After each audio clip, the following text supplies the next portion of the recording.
crazy. Why are we here? Why are there no seniors in the building? Why are we dealing with seniors?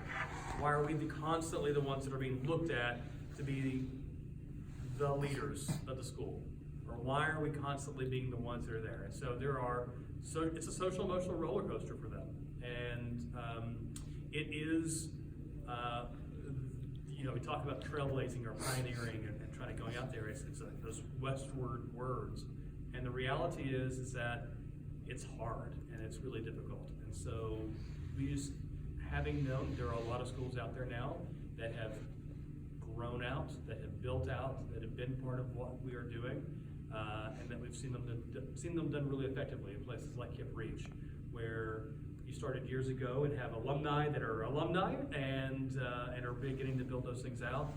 And we have things that we can grow from and learn from. And so I was a KIPP school leader in New Orleans at a high school that started up and was not going the right direction in the first couple of years, and we had to make some turnaround things. And so that's honestly been, I've done both turnaround and I've done startup. And the turnaround is hard.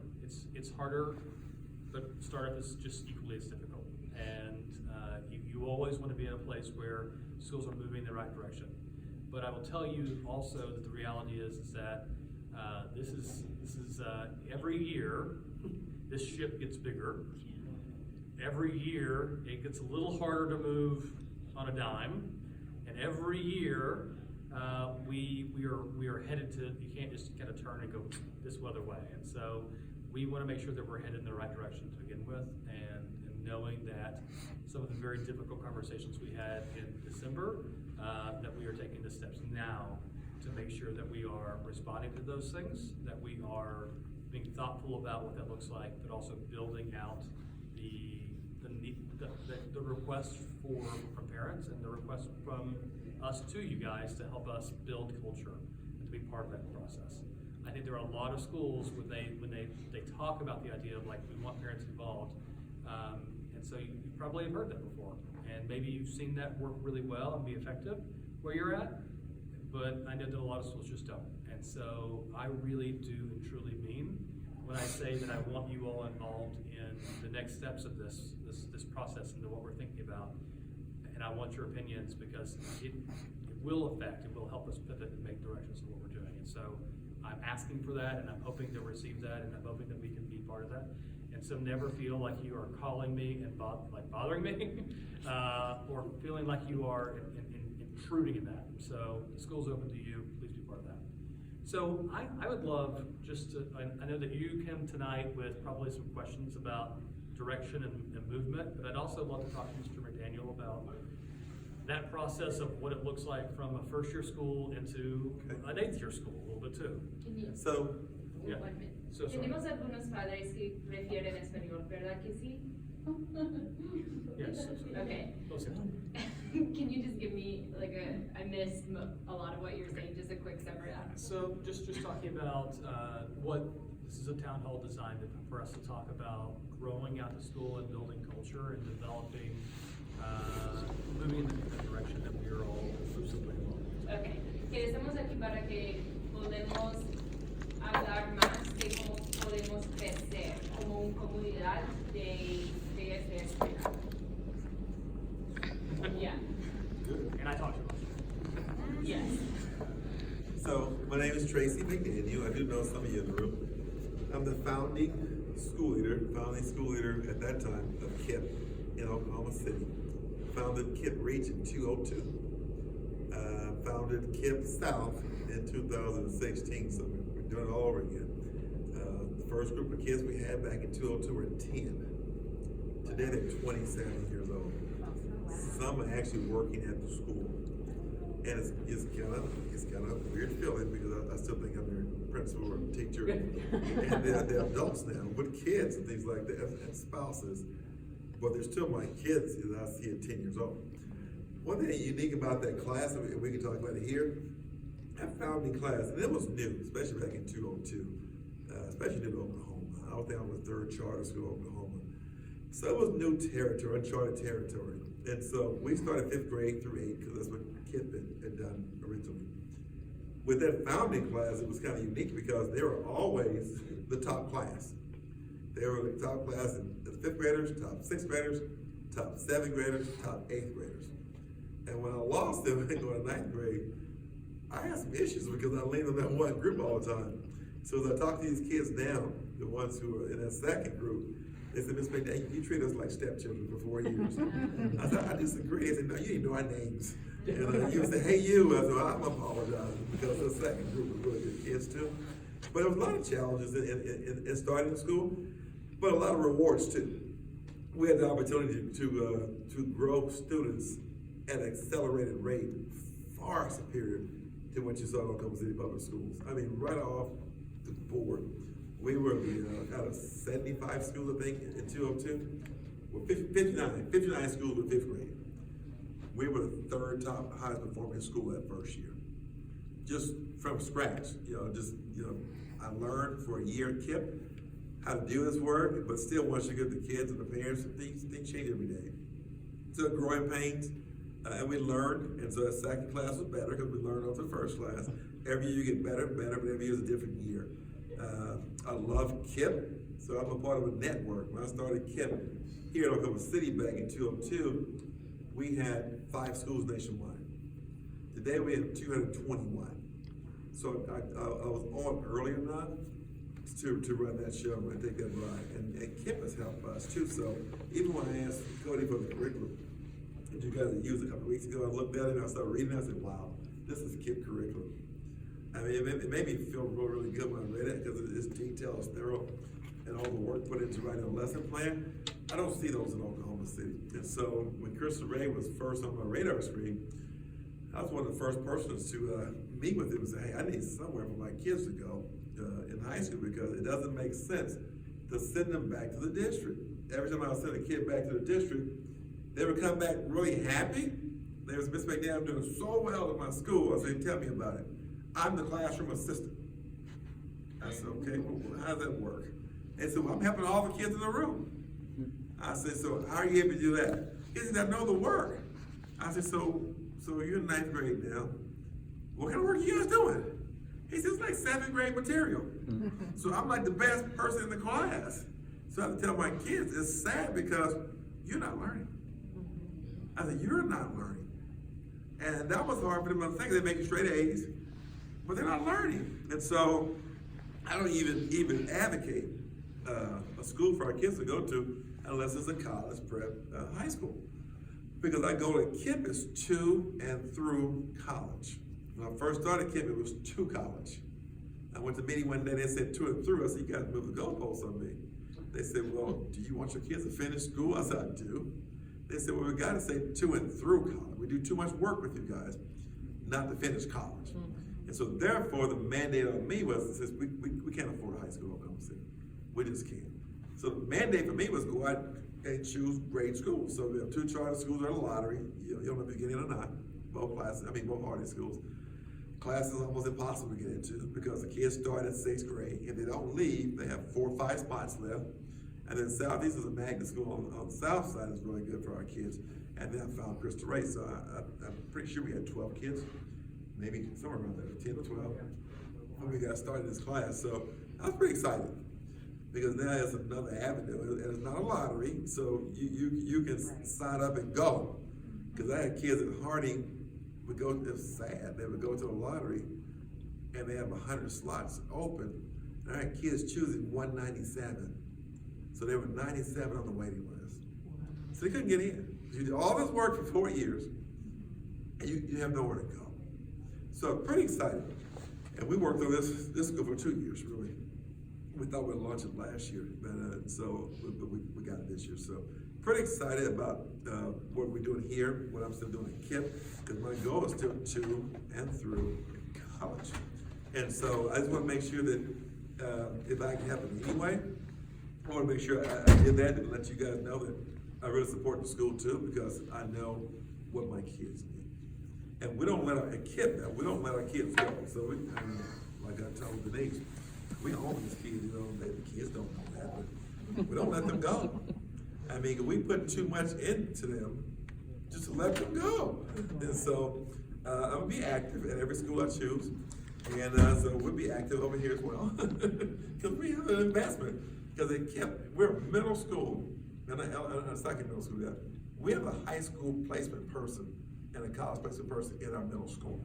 No schools do that in America. Her job is to make certain that our high schoolers are going to college, even though they're not in our campus. So we're going to be involved, and so we're constantly talking all the time about the kids who are doing the internships and what they're doing over here, about the curriculum, and because the goal is to and through college. So that's kind of a brief description of what I do. I end up like ask, hey Joe. Hi. Joe's one of my board members too. This Joe Clyde is a board member of Crystal Ray, John Rex, but Kip first. He's a Kip board member first. So we loaned them out to these two schools. But if there's anything that I can answer or talk about, I came over to make my time available today. So thoughts, comments? Yes. I read somewhere on your website, a generic KIP website, not yours specifically, about how the program is kind of designed to interweave every class and every lesson, so they all kind of tie together. How do you guys do that? What is it that you guys do? You guys have all the teachers and staff meet and build this program together? It's totally opposite. Okay. So we're focused on the individual student. For example, our reading classes, we use University of Columbia reading and writing workshop. That workshop setting is almost like an individual plan for each student. So for example, we test the kids for the comprehension level when they come in. And we give them a book on their level. And we teach the entire class reading skills, but you use these reading skills at your level. So we have kids come in 5th grade on the 1st grade level. They're learning a reading skill that will enhance their reading that night. And then we have also kids who may come in maybe on 7th grade level. Same reading skill, but the books you're reading are different. So it's almost like an individual plan for each student. Math is almost the same way. We focus on the student. And so we do math testing. We do math testing here too, right? We do. So we do math testing for our benchmarks. And so we assess our kids when they come in the door. Every single year. That's the first thing we do is assess our kids, because I'm not gonna criticize districts, but I'm just saying most schools, every year the lesson plans are the same. I mean, just the same. And I don't know how the lesson plans can be the same. And one year, say 5th grade, one year kids come in and they may be really good at math. You may not need to teach low level timetables. One year they may come in, they don't know anything about math. So we look at the math testing to identify where our kids are, what they need, and then we build a plan around that. Then every child in the school creates individual math goals. As we get this first test, we explain to them what it looks like. We create goals together with people prepared, saying these are math goals, and put you on a trajectory to finish in a good college. And so if you got this score, you improve at the same level, you're gonna be in a junior college or four-year lower division college. If you're on a high level, you can continue at that pace. You may be at an Ivy League or just below Ivy League. And so the kids know exactly where they are, and they can push themselves to create to achieve their goals. And when they achieve their goals, we celebrate. So you can be the lowest kid in the room, and everybody in the room is celebrating because you achieved your goal. And so we take pictures, all that kind of stuff, send them on to parents. And so we adapt to the student. How do you, though, as far as the whole school, how does the whole school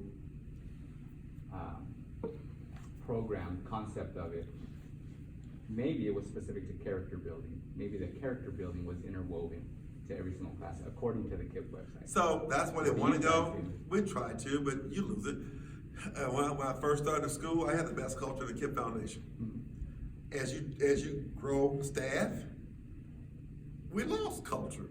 I mean, I had people coming to me for culture, and I was taking staff other places for culture. And so it just depends on the staff that you have and the training that they need. So I'll tell you one thing that KIP has done, though, to answer that question. In the last probably 6 years, we developed coaching, instructional coaching. So every teacher in the building has an instructional coach. And that was a game changer, because I was just telling Cody before the meeting, when I explain this or when I talk about it, I give you an example. When I look at Serena Williams play tennis, and you look at the stands, she has a coach. I mean, she's at the highest level of her craft. She has a coach. The best golfers in the world, they have coaches. So all of my teachers are coaches. Whether you're a first-year teacher or a 30-year teacher, you have a coach. And we actually work with the teacher prior to the lesson. We observe the lesson. We give the teacher feedback. With a new teacher, you're gonna see 40 things on this film that you wanna change. I mean, you really will. Because they have no training. I mean, they come out of school, I have 4.0 students come out of OU. And she thought she was a perfect teacher. I said, you haven't taught yet. I said, you can't do that in OU medical school. You can't be a doctor, day one. And so you have to learn. So you may see 40 things in the classroom, and so it's almost scary. So we get together, let other coaches see this video, and say, let's look at this video. Let's choose one thing that we can change immediately that'd be the most impactful situation for these kids. And we change that one thing. We'll go back next week, try that out. If it's working 2 or 3 weeks, we'll change another thing in 3 weeks. It may take us 3 years to train that teacher, but they're getting training. That's the best thing that we do. So we have teacher turnover. Teachers leaving all the time. You guys have been part of KIP, you know that. People disappear all the time. One thing that's steady are the results of our kids. I went to meet in Oklahoma City because they're getting ready to change the whole city around. And the building that we share is always the first school in the newspaper they talk about. I'm in empty room. So I'm thinking, okay, I know they're closing this building, so I gotta go somewhere. And so I went to meet with them. I said, listen, we gotta discuss this. And they said, before we plan with you, why should we? Because we were told you guys lose teachers all the time. And so that legitimate, we do. So my CEO told her, but what we do best, we can teach novice teachers how to teach. When we get turnover all the time, we teach a novice teacher how to teach because we have an instructional coach. That is bar none. And so that's what we do better than anything. So when we train our teachers, it doesn't happen overnight, and we get frustrated quite a bit. And sometimes the teachers have to leave. Sometimes they don't, but usually we grow our teachers. And it works well. I mean, Joe's a grandparent too. And the discipline part, we are tough, great grandparent.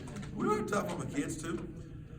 But you gotta learn how to manage kids in the classroom, and they don't know how. So the specific thing that the KIP website highlights, and it seems to be like the big deal, obviously also following the kids through college, which I think this program is supposed to do too, is again back to the character building. Just seem to be all over the place. 7 characteristics, I guess you could call it: zest, grit, optimism, self-control, gratitude, social intelligence, and curiosity. I guess the real question is, how are those interweaved both into the students and into the staff? Because that's what the KIP program claims. Just out of curiosity. So that's what the KIP program is trying to do. Okay. We So don't, that's working we're not the towards. master of anything. That's a guide. And so we take those 7 character words, and we have a small staff here. Mhm. So we take those 7 character words and, first of all, introduce them in our lessons. And so they're not isolated, they're not by themselves. Right, that's what I was. They're interwoven in the lesson. Right. And so, what other vocabulary words too? And we reiterate that all the time. We know what those 7 words mean. So we reiterate them all the time, over and over. So now our kids can tell you what zest means and things like that. And then when they get in trouble, because they do. Right. Okay, well, tell me what happened. And then they would tell you based on the 7 character words and other words too. But it's just a regular school. And kids get in trouble all day long. Teachers get frustrated all day long. It's an unbelievable job. Well, I guess what I was hoping to hear is that that was, which I did kind of hear. You said it's a part of every lesson. It's just there already. Or to be introduced. It's introduced. Every teacher knows at some point we're going to introduce these words in the reading classroom. Okay. So what I'd hoped to hear was that you guys are doing it, and that it is done, and that it exists. That way, we had something that we could try to copy or emulate as far as character building. Because I think that academically, I don't think anybody here is afraid of the academic aspect of it. Our kids for sure are getting the academics. And you yourself said you look forward to sending somebody here because it seems to match the academic standards that you expect for your kids. So great question. But So, I'm concerned with morals, values, and so great character question. building. So when I looked at the curriculum, the lesson plans that I saw, it was in there. Okay. That's what made me feel so good, because I'm thinking, this is a KIPP lesson. I actually sent it to my CAO and my principal, and somebody else said, look at this curriculum that was taught over there in these classes. The rollout need to be tweaked a little bit better, but I'm just saying the lessons themselves, it was something we would write. And so that made me feel even more so better about the school. And we can talk about new teachers and rollout, things like that, how you introduce lessons, how you introduce different words and buzzwords and code words, things like that. But the lesson, the foundation, made me feel really good, because I haven't seen a lesson like that in Oklahoma City other than our school. Yeah, I did see a lot of similarities, which now makes sense because you came from the KIPP program. As I read through it, how they developed the lessons to include the testing and see who's where. Well, we So put that thought makes behind it sense. because people don't believe I don't it. want to think that we're copying KIPP though, No. because this is a Catholic school. I guess it's really what I'm getting at. I don't want to be copying somebody else's model. I want to know that you're going to integrate the Catholicity, the morals, the values, and the foundation for a good person, not necessarily an academic genius, but a good all-around human being who believes. Absolutely. So when I think about the things that we copy, we think about systems that are copied, right? We think about, because I think Tracy would tell you right now as well, that the kid doesn't have everything figured out at a high school level either. And that there are places that they are still growing and developing and figuring out as well.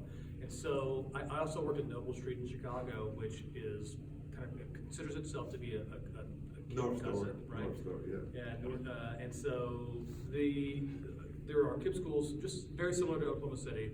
There are KIPP schools in Chicago, but not a high school there. And so Noble Street is an all high school direction. And so part of what we know and see is that just like in Oklahoma City, a lot of the kids were going to 8th grade, and then they were going off to a variety of places. And they had a lot of things that were in place, but then we're not having the same results they needed to. And so when we think about what are the things that we have to focus on, strong academics is the obvious piece of that. And those are unique aspects around it. So every one of our teachers get structurally coached. We talk about doing through college. You know Miss Mello. Miss Mello will be with you, with your students all 4 years, and we'll have an alumni counselor, just like a Get Through College counselor would be. We think about what are the best results. Charter schools really started to exist in the 1990s, and they began to be it's a responsive need to serving a population that was of students that just there was a lot of stale places in schools that just weren't focusing on getting kids into college and getting them there. And so we take a lot of that. So we look at uncommon schools, we look at Catholic schools here in town, and we think about what's successful there. We think about Noble Street, we think about KIPP, we think about Uplift, where I came from in Dallas, and we say, what are the places that we can kind of influence from each of those places and create and find the best practices with that. And so one of the things that I see is really important as well is that not every school in Oklahoma, or not every KIPP school, and not every Noble Street school has a social emotional counselor. And I think that was really important for us, because we know that when students are going off to work, and that there are going to be lots of places that where kids are coming from and doing, that they're going to need that support. We knew that we were going to have students that were coming from a variety of places academically. And Mr. McDaniel talked about the MAP testing. The way that MAP reports is that it does it kind of in fifths, right? So 20% makes 100, 5 times 20 makes 100. The school that I was at in Dallas, our 6th graders were pretty consistently coming in. 50% of those kids were in the very bottom 20% every year after year after year. We are not in that place. We are almost exactly 20%, 20%, 20%, 20%, 20%. And so we have to be responsive to students from a variety of places. We have students that are truly in the GT, tag, gifted, talented direction. We have students that have that capacity and ability but have not had the same academic opportunities. And so it makes for a really unique challenge to be able to say, in the same class period, that's where we're at, and we need to be and support kids and to support them in all those places. And so ultimately for us, we have to build out systems and programs so that they can do all of that stuff. I think one of my main concerns is just making sure that material that's selected for reading is building our children up. And that's one thing that I did like when my daughter was at KIPP. It was, yes, we know that, there are a variety of levels that kids are coming in, but at the same time, the material wasn't bringing them down or, taking them to a dark place they may not have really experienced on this level. But after reading the second semester curriculum, I do want to commend you because I did see the changes. I'm halfway through the Dreamland Burning book, and it is a good read. And it's not so far down in a deep space where we were previously. So I just wanted to commend you for that. And just making sure that we're building our children up, because they go through things as teenagers and they're changing and learning, during this age, and that we're building them up. One thing I did appreciate is even when they were going through testing, it wasn't so much you got to get this grade, you got to do this, you got to get this 100, you got to make this level, but they were encouraging each child on whatever level they were on. So, But I would say, I did look at the curriculum for those lessons. They may not have been in ninth grade, but I would have taught them at KIPP. If I had a KIPP high school, so it's probably the prep for the lesson and things of that nature. Probably need more work on it, and we talked about that too. But I wanted to make sure what was the intent, because I heard complaints. I said, well, I need to know. And I told Cody when I first talked to him, I said, I need to know what the intent was first, and send me the lessons. Right. Because if the intents were wrong, then we have an issue. right. When I saw the lesson, I said, okay, this is spot on. So it may be prepping that teacher And prior to informing that them. lesson Yes. to get ready to teach that material and say, hey, we got some issues here. I mean, all that can be coached. Right. But the curriculum I saw, that's why I want to come over and talk to you. The curriculum that I saw, if I had a high school here, we'd be happy teaching that curriculum. But also letting the parents know what to expect so we can prepare our children. Yeah, because they came to 8th grade. Right. So that was, I concluded that too. Because when I talked to my chief academic officer about the lessons, we said maybe they got caught off guard because they were not ready for the subject matter. But it is reality too. So how do you teach them reality? But it's just And communicating. you can't hide truth. How do you teach truth? Right. Because I think that's what they were trying to do when they were doing those studies and those tests. I mean, so we would have. I just want to let you know we would have taught that if we had a KIPP high school. But it's all in the rollout. And that's why we have coaches. And that's why I said I owned it when I first started. We don't do everything right. That's why we have a coach. And we have lessons. You guys were parents in last year. We messed up some things. We had to go back and correct them though. You just mentioned something that I think I remember glancing over on the KIPP concept. Is the involvement or attempt to involve as many parents as you could in whatever talents, gifts, or abilities they had with either helping develop curriculum or helping in the school somehow. There was parental involvement according to the KIPP. So when you read the KIPP Foundation's webpage, that's not what every KIPP school is doing because we're not at that same level. For example, in Oklahoma, we have 221 KIPP schools. We have the lowest per pupil out of 221 schools. So we don't have the resources that other KIPP schools may have to actually provide those. I mean, some schools have a parent resource person and a community person just working at the school. That's that piece when they bring parents in. I don't have that. Okay. And so the person working with parents, you're talking to the person. But I'm the same person who's working with accounting, finance, development, recruitment, teacher selection, academics, high school placement. I told one lady from this year's stage, she asked my central office. I said, I am central office. I'm the central office. And I got experience, so it's helpful, but that's where KIPP is aspiring to be at all levels. But when Newark's getting $20,000 a kid, we're getting $5,000 a kid, and the cost of living is not 4 times. I can't compete with other KIPP schools, so we gotta do the best we can with the resources that we do have. But that's our goal, but we're not there. Okay. And all KIPP schools are not there. But that's where KIPP is trying to help us get this. They provide PD. So like the Angela Duckworth piece that you're referring to, that they're trying to instill with those character words, they actually hired her this year from the University of Pennsylvania. And she's doing some labs with us now, with KIPP nationwide, how to do that. So that's the other thing about KIPP. We have learning labs all over the country where we try things before we roll them out to the schools. And so, but no, we're not there. So when you see the KIPP webpage, yeah, you go to Newark. That's the idea. If you go to Newark, they're there. You go to DC, they're there. But $5,000 a kid, we're struggling to pay our staff. It's like making bread without a straw. It's almost impossible. We still do it, but then that's why you see the turnover. I still want results too. You know, we get kids at first grade level and fifth grade, and I want them to pass the test. And they said, well, that's not realistic. Well, that's what they ask you to do. And still, so we have turnover. And but we're still focused on children. That's our goal. Can I say something? Yes. My name is Joe Clytus.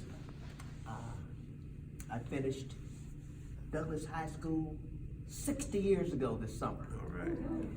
But I went to a segregated Catholic elementary school. And the nuns could cure anything from attention deficit to snake bite in one day.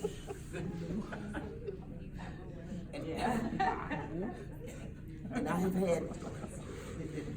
had 3 grandkids go through KIPP. I've got 3 college graduates. And what I can say is that if you help a kid find out who they are and what they are and what they want to be, and with the proper guidance, they will succeed. And the reason that I believe that is I finished Douglas High School and went to Yale Graduate School. So somewhere along the line, somebody did something that was of some consequence, and I believe that I have seen it. I think that I can identify it, and KIPP has done what can I say? They've succeeded. If my kids went through there, and now they're college graduates, and now I have 2 great grandkids at KIPP as we speak. Let's stay away from me, by the way. And nothing succeeds like success, so that's all I've got to say about that. Except that I'm on the board here, and from that standpoint, I'm like a educational agitator. I don't know what these guys know, but I do know what success looks like.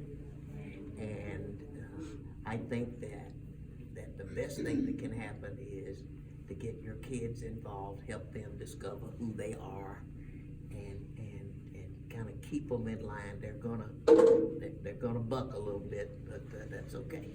And Joe, I think that's what we do. I think that's one of the things, most schools don't do that.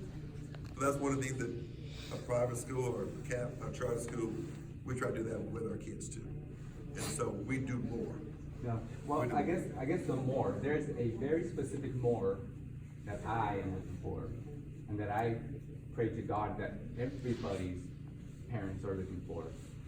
The more is something magical, something special happened. I call that the grace of God. I call that the Holy Spirit. I call that a miracle. Where is that? We can teach that to people, to recognize that gut feeling you have, the Holy Spirit, grace of God. Something is guiding every person towards something good. Let us be the ones who help them discover that good by including it in the curriculum. That's what I don't understand, how we can't weave that into everything. God is in everything. God is in math. God is in science. God is in history. God is not just in the theology class. God is in everything. Why can't we include that in the structure of a Catholic school. I guess that's what I'm looking for. Everything you guys are saying is beautiful. But you know what? What is good, what is true, and what is beautiful is from God. Why isn't that in the entire lesson plan? It's beautiful to have great academics, but we want to build good people who understand where good even comes from. The way, the truth, and the life. That should be included in the lesson plan, in the structure, and I don't see that. Again, I'm very proud of what you guys do. I homeschooled my daughter, my wife and I did, so it's exactly what you described. We know exactly where they are, we know where to start them, we know where they're doing well. Good job what you did, that's great, that's great. But interweave in every aspect of the day is the one who created you. And what your goal in life to be is to do his will. And even if you don't have to push that hard, because then you're encroaching or evangelizing, you can still include the fact that the concept of good, the concept of truth exists because there's God. That can exist in lesson plans in a Catholic school. Why not? That's what I don't understand. I guess that's what I'm looking for. How do you interweave that? Yeah, I think I can answer that just to be honest with you, right? So,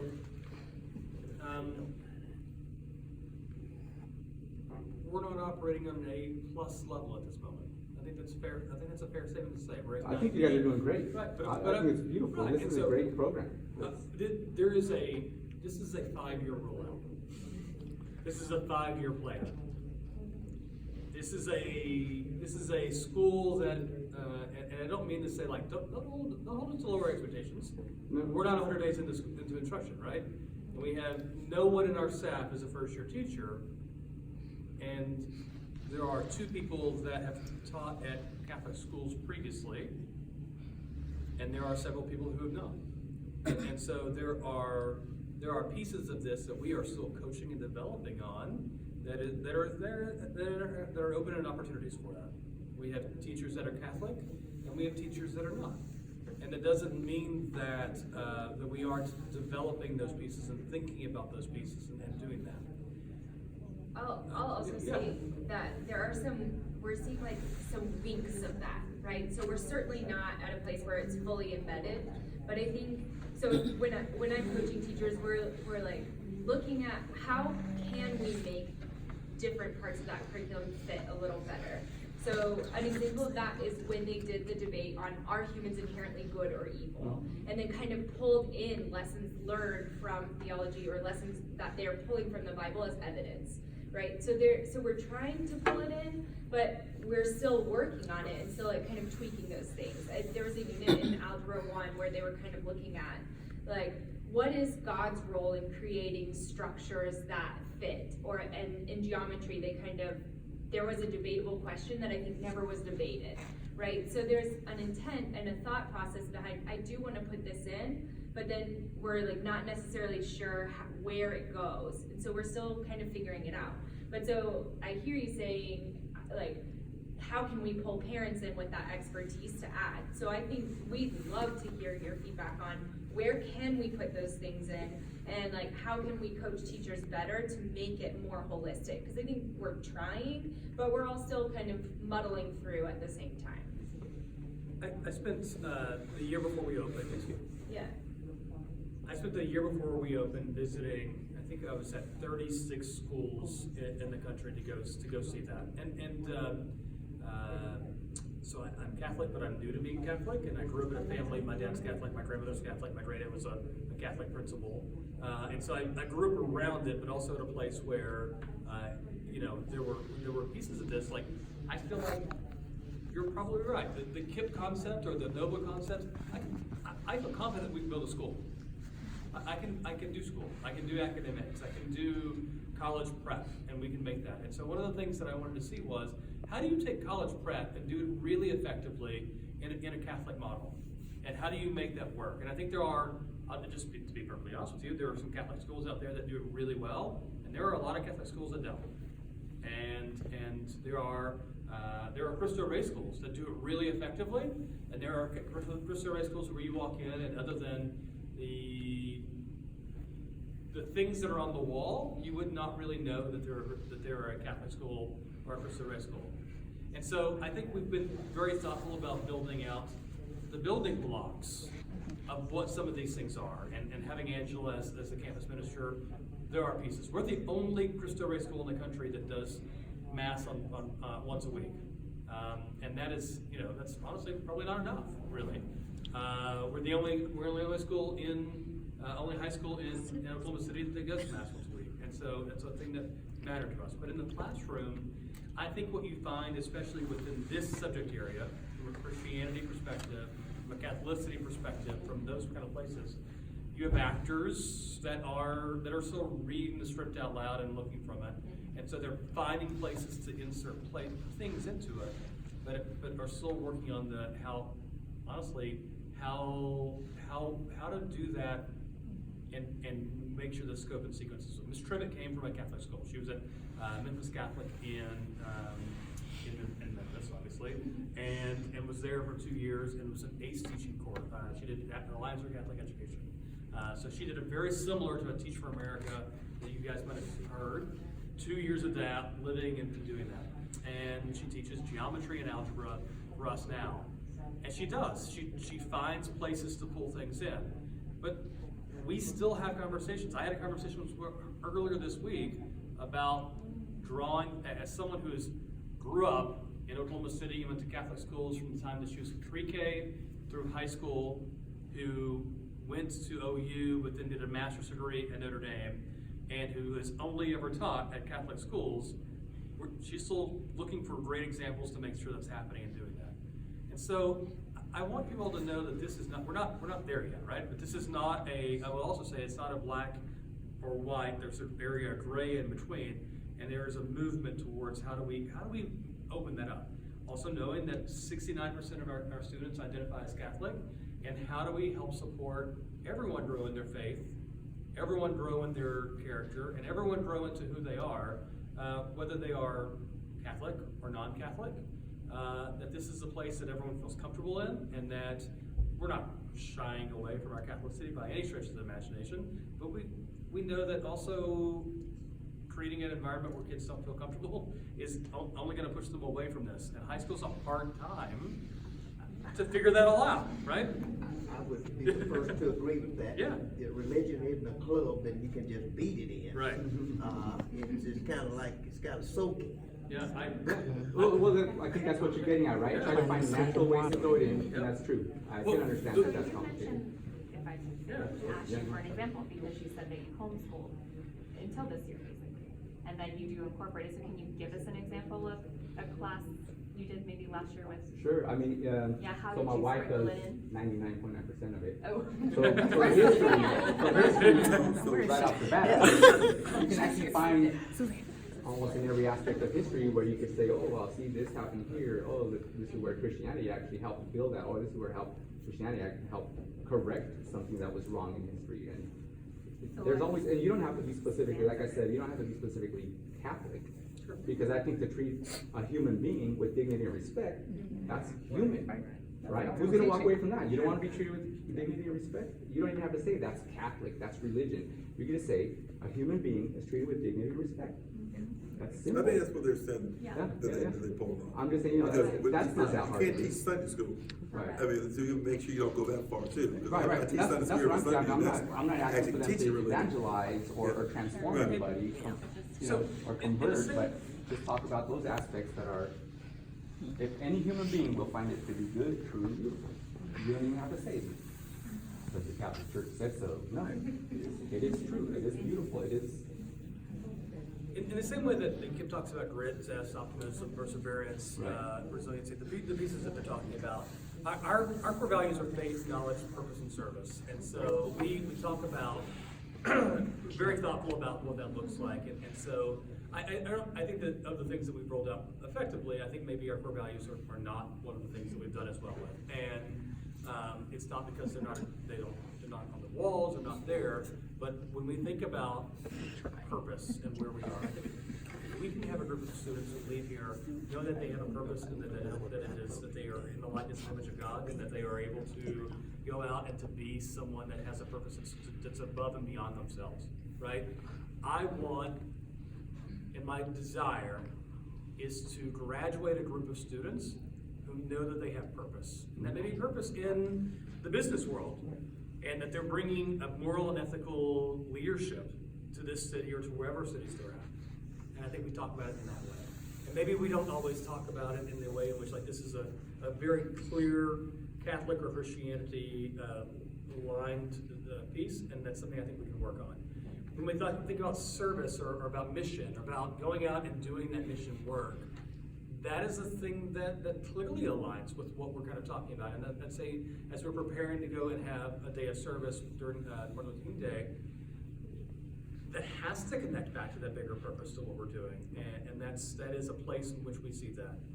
But I would say, even within knowledge, even as we talk about knowledge and we do this, like, knowledge is not meant to be faith and the knowledge over here, right?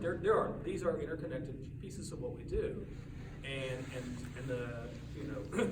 we happen to have a theology teacher who went through a Jesuit formation process, 9 out of the 11 years there, and who has, I mentioned this on Tuesday, but has done a ton of knowledge-based things, right?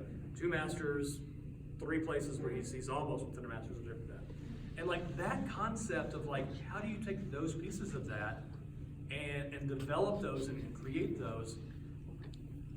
We're helping him and others realize those pieces and develop those pieces. And I think we're not, I would love to have. Well, it's not gonna happen. Yeah, it's not. I mean, Right, no, that's understandable. So middle school is probably the most chaotic place on earth.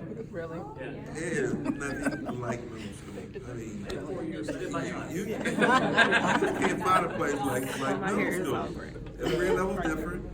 Kids are changing. It's like crazy. And then to take over 100-something middle school kids, put them in a high school, not even have 100 age yet. That's why I want to come over and reinforce. I'm happy about the school. Are there things we can tweak? Absolutely. But I'm happy because we struggle trying to find places to send our kids. And we just didn't have any place, unfortunately. And that's how it is all over this country. There's just no places who actually focus on the child. I mean, most of them focus on the adult. And then, for KIPP, we focus on the student. I would like to focus on my adults, but they're growing. They're growing. You guys know, we focus on children. I have no excuses. We just focus on kids. So I want to make sure I said that, because middle school is a crazy place. Crazy place. Yes. One of the things I wanted to add, and I guess I've been talking to Suzanne about it, maybe not you, but one of the things, like I told Mr. Yoakum when I came here, I came from a parish working with youth, doing faith formation, things like that. But I knew that this job would be a lot different than that. I knew that I would have students who were Catholic, students who were non-Catholic, but I knew that my goal would still be the same, to make sure that all of those students knew that God loves them and that they are loved. And so that was my whole mindset. But like I told Mr. Yoakum, he asked me, what's the first thing you're gonna do when you get here as a campus minister? And I said, well, I'm more of a relational minister. So for me, it's more of getting to know the students and who they are and where they are, and my life being an example to them. And so sometimes it's more about, sometimes not about what I say, but about the example that I am. So I try to show up, I try to kind of be there and let them know who I am. I share my story a lot with them, my faith story a lot with them. And it is taking time. It's kind of organically blossoming. Got a chance to know some really wonderful parents. But I guess it helps with my background. I wasn't born Catholic. My dad is a Baptist preacher, so I kind of have the best of both worlds. But one of the things I did talk with Mr. Yoakum about, and we are hopefully going to try to implement some of those things soon.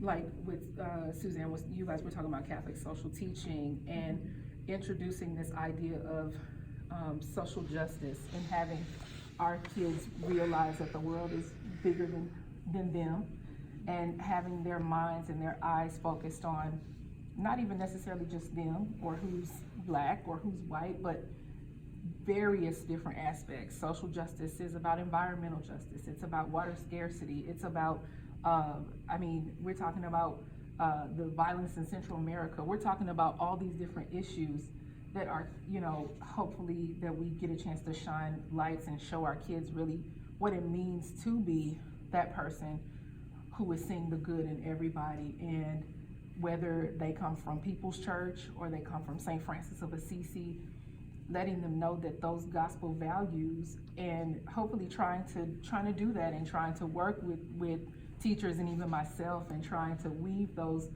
fundamental gospel values, teachings of Jesus Christ, into whatever we're doing here. But I have found, just in my own ministry work with students, getting them to see someone else and to see the plight of someone else typically kind of opens that place of compassion in their hearts. And when they see that life is way bigger than me and my struggle and where I came from, but letting them see that, education for women and young girls in third world countries is important too. Like, all of these things matter, and they come from a place of compassion, and the foundation is solidarity. That's one of the things that I really hope for the school, but I know that's not gonna happen overnight.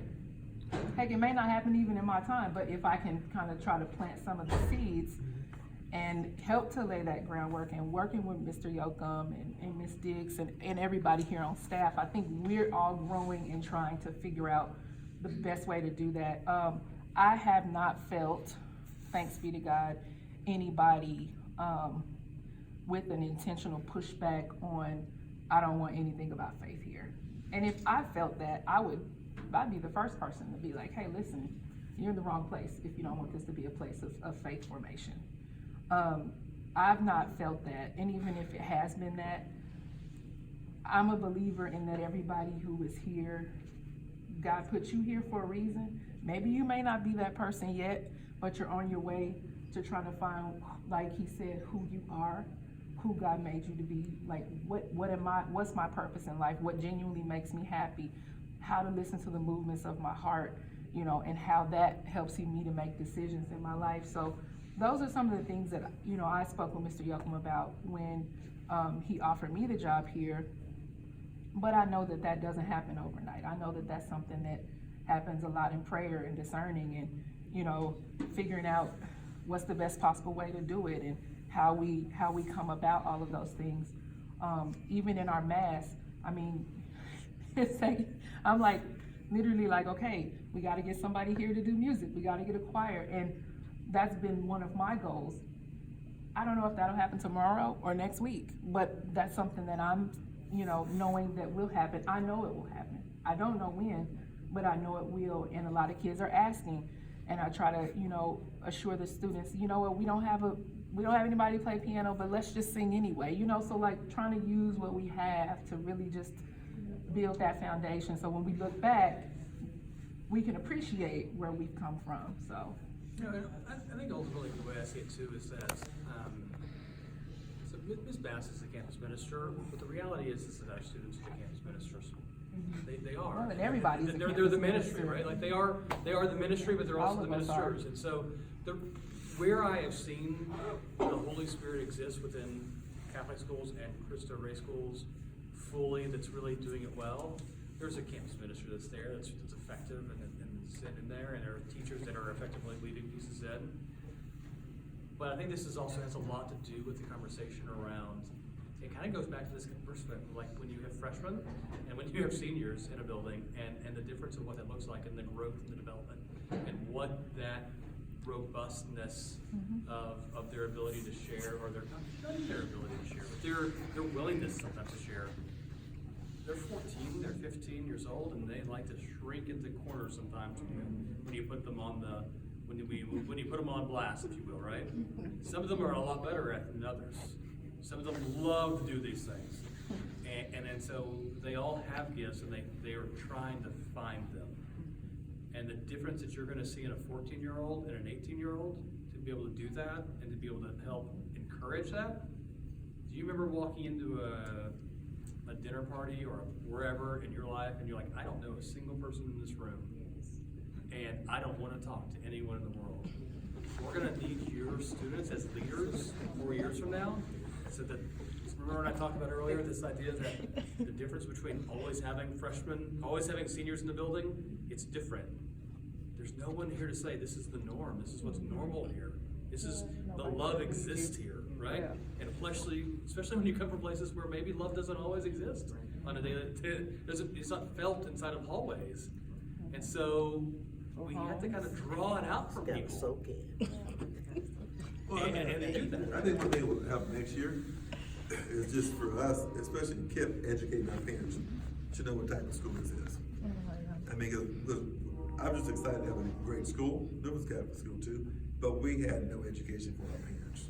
Even though that we had a minister on campus and we did mass on Friday and things of that nature. So we can do a better job there too, enrolling. So we got to do that next year. It's a tough, at least in the community that I live in, it's very tough to say Catholic. And it's very hard to say church at school. These things are unusual for the social structure that I come from. And again, you're not gonna feed it in, and if it's applied correctly, it'll soak in. But you're not gonna get it in any other way. And there are so many other environmental factors that are swirling around, especially when you hit ninth grade. I can barely remember it, but it was interesting. So, I know it's a hard job, and it's just gonna take time, but it's gonna happen overnight. And then there's a role for parents too. I mean, because parents got to teach your kids as well. Yeah, that's a role for parents. We have some innate advantages of what we're doing. So on the west side of Chicago, there's a Cristo Rey school that is there, that is, I think that right now is 2% Catholic population within the school, the student population. Ironically, in Baltimore, which by the way, Maryland, I'm a social studies teacher, so I find this little piece of humor ironic. Maryland was the Catholic colony. It was the Catholic colony, right? And Baltimore is 0% Catholic inside the student body. So ironically, that's that. And so they're talking about, like, what does it mean to exist as a Catholic school for a student population that isn't, but that they can still grow and develop and see as faith. We are right at 70%, right? And that may change next year. We don't know exactly what the number is going to look like going into next year right now, because it's just such the numbers and what it looks like. Ultimately, we know what I know, and why the North Star for us is that faith is always going to be an important part of what we do. That knowledge and service and purpose are going to be parts of what we do, and that doesn't diminish the Catholicity of what we are. It simply allows for us to continue to be. It is often said at Cristo Rey schools, we do not serve children because they are Catholic. We serve them because we are Catholic, and so. And that is the way we see it, and that's the way in which we want to approach that. And you know, next year we may be 90% Catholic. I don't know. We just don't know, right? And next year we may be 40% Catholic. But the world in which we exist in is one in which we are helping to prepare students to be leaders in faith, to be leaders from an academic perspective, and who people are going to serve. I ultimately believe in a world in which, like, servant leadership is something that exists in this world. It's important, and you know, one of my favorite verses in the Bible comes from Jeremiah, where it talks about this idea of, like, I believe this idea of having that great things are in store for me, and that servant leadership really exists for that. And so, like, I ultimately want for our students to be those people from whatever walks of faith or whatever walks of background they are, but to be ready to lead this city, to lead this state, to lead this country in wherever direction they head to, in a place in which they are able to be servant leaders. And so I hope that we are building that and doing that. We're not all there yet. And so we've got a few more. We have 190 days in the school year. years after this. And so, we are working our way and things are gonna change. And we're gonna work on that. So, we've made mistakes. I am the first to admit that. We have areas to grow and develop. I think overall, the launch is going really well. And I've been at places where, launching a school is one of the most challenging things that I've ever seen take place ever. And I've seen schools that launched and the Hindenburg disaster occurred, like blew up in 2 years after it, and they were on the verge of closing. We're not there. That is not a place we're at. Kids are learning. We don't have those discipline issues that you see in a lot of places where, yeah, I mean, they're 14, they're 15, they're 16. Are there days that the kids are driving each other crazy? Absolutely. It happens, right? But I talk about this all the time. Like, we have a demerit system here, and the first step up is school lunch detention, and then we have an after school detention. We haven't used that yet. We have lunch detention. That's all we've used this year, because we have a great group of kids who have not been focused on nonsense.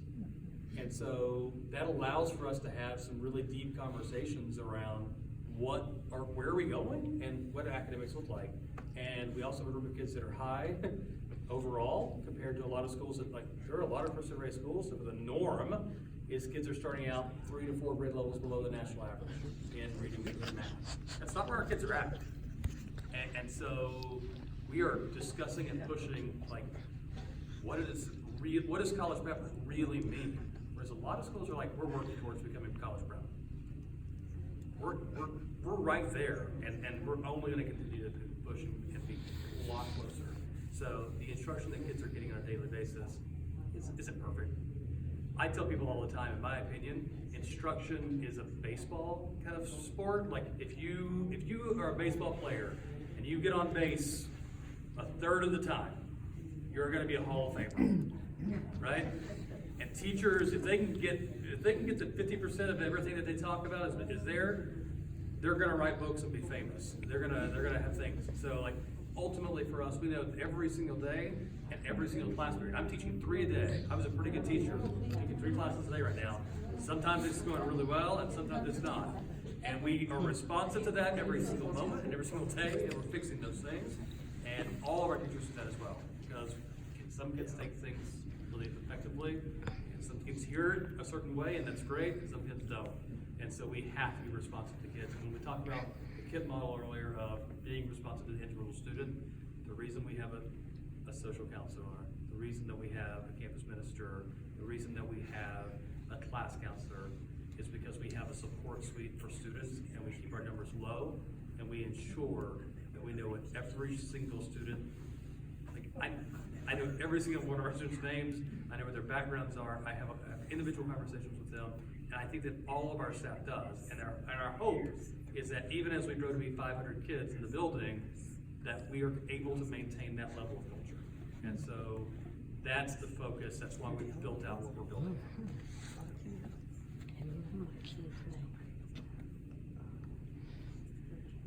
Anything else? It's my first time being over here, so won't be the last. But I enjoy the relationship, so thank you guys. Thank you all for coming out tonight.